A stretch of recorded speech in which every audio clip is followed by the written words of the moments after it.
If you want to invest in real estate without any of the typical hassles of buying real estate with just your monthly savings, then you can invest in what are called REITs or real estate investment trusts. REITs are now available in US, India, and any of these 40 plus countries around the world. Today we are facing huge price increases in residential real estate markets around the world. Home prices rose by more than 5% in most of the 60 countries in the International Monetary Fund's Global House Price Index for 2020. On the demand side, these price increases were driven by low interest rates and the need for larger homes so that one can work from home. And on the supply side, the price increases were driven by the supply chain constraints.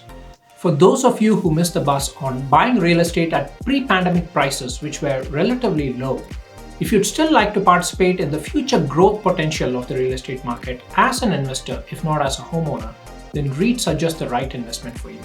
Or if you aspire to invest in commercial real estate such as office buildings, retail space, industrial complexes, healthcare facilities, lodgings and resorts, or self-storage facilities, but don't think you have enough capital, then again, REITs can be your recourse. In this video, we are going to explore what REITs are, what are the advantages of investing in REITs vis-a-vis investing directly in real estate, who should invest in REITs, and how you can go about investing in REITs. A real estate investment trust or REIT is a company that owns, operates, or finances income-producing properties. As a security, REITs are just like stocks as they trade on major stock exchanges and can be bought and sold like stocks, which means you can technically buy just one share or fractional shares if your brokerage allows that. And therefore, you can start investing in real estate through REITs with a very small sum of money. There are three key regulatory guidelines to be satisfied by REITs. They must invest at least 75% of total assets in real estate, cash, or US treasuries, earn at least 75% of gross income from rents, interest on mortgages, or real estate sales, and pay a minimum of 90% of taxable income in the form of shareholder dividends each year, in which case they don't have to pay any corporate tax. Based on the assets held by REITs, they can be classified into three types: equity REITs, mortgage REITs, and hybrid REITs. Equity REITs operate like a typical landlord. They own the underlying real estate, provide upkeep and maintenance of real estate, and collect rent checks, which forms the bulk of their income.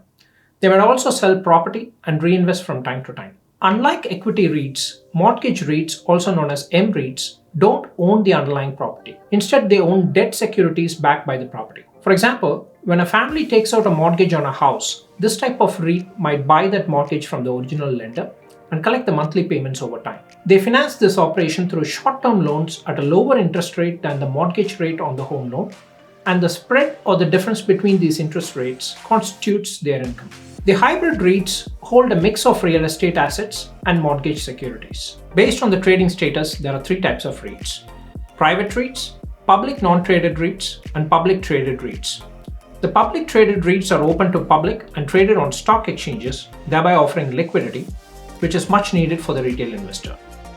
Most REITs focus on a particular property type or sector, and accordingly we have 12 different types of REITs based on the underlying property type.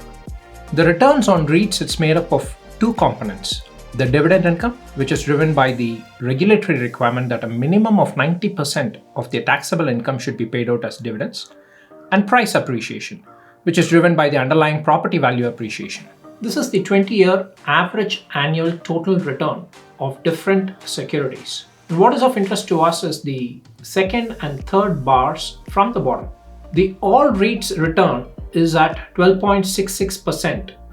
The all REITs, by the way, includes both the equity REITs and the mortgage REITs. The all equity REITs return is about 13.1%, which is slightly higher than the all REITs return. And you can see that these returns are second only to the Nasdaq composite return and beat every other security in this graph. Also, REITs are relatively less risky compared to stocks. Their valuations are more reasonable, they provide better inflation protection, and they generally outperform stocks during times of rising interest rates. Now let's look at the pros and cons of investing directly in real estate vis-a-vis REITs. With real estate, you have to invest a lot of time and effort upfront for locating and buying properties. Also, the capital requirements are quite high. That's not the case with REITs. You get a rental income with real estate, which is subject to occupancy risk, whereas with REITs, you get a steady dividend income stream. In the case of real estate, if you're flipping homes especially, you can hope for some quick returns. With REITs, you cannot get quick returns, but you get returns that are similar to stocks, which is about 10% per year. And if you stay invested for the long term, then you can benefit from the power of compounding. There are high maintenance costs involved with real estate, and also there is the hassle of attending to maintenance issues. Whereas with REITs, you have no such costs or issues. Real estate is illiquid due to the fact that it's not easy to dispose of property as and when you need it. Publicly traded REITs, which are the variety that are recommended for retail investors, are highly liquid. An individual investing in real estate is going to buy maybe 1 or 2 properties max. So real estate is a concentrated bet.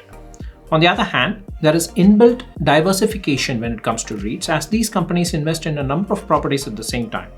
With real estate, you have the benefit of tax deductions for certain rental expenses, and also you benefit from the 1031 exchange to defer capital gains taxes on property that you recently disposed under certain conditions. With REITs, you don't have such benefits, and you have to pay higher taxes at the ordinary income tax rate on the dividend payments. Also, if the REIT disposes of properties in a given year, then you might have to pay taxes on the capital gains. So to summarize, the REITs seem to score well on most of these parameters except maybe for taxes. If you like what you're seeing so far, please hit like and consider subscribing to the channel. Based on the pros and cons of REITs, here's my quick take on who should buy REITs. REITs are ideal instruments for those who are more focused on the returns or the bottom line of your real estate investments rather than the real estate owning experience itself. You're not going to be taking any home tours. You're not going to be spending time in picking the furniture or the color of the wall paints to upgrade the property. And you're not going to have anything to do with maintaining the property. If you like this hands-off approach to get those real estate-like returns, then REITs are a great investment for you. And moreover, it gives you the flexibility to invest money as and when you save a sizable chunk. So let me know in the comment section below whether you prefer REITs or investing directly in real estate and why. I'll be looking forward to going through your comments. To buy REITs, you need to open a brokerage account. And here are the top 5 online brokerages as per stockbrokers.com. The most straightforward way is to buy a specific REIT such as Simon Property Group, which owns malls across the country, or American Tower Corporation, which owns cell towers across US. There are about 200 plus individual REITs traded on US stock exchanges, and there are 3 that are available in India. You can further reduce the riskiness of REITs by investing in a REIT mutual fund or a REIT ETF. And here's a bonus point. Since dividend income is highly taxed, REITs are excellent candidates for investing through tax-advantaged accounts like the IRA or 401k, where you don't have to pay taxes. Please leave your comment below with your feedback on this video. This will be very useful for me to improve future videos. Now, before you go ahead and take a plunge with REITs, you might want to just do one more thing.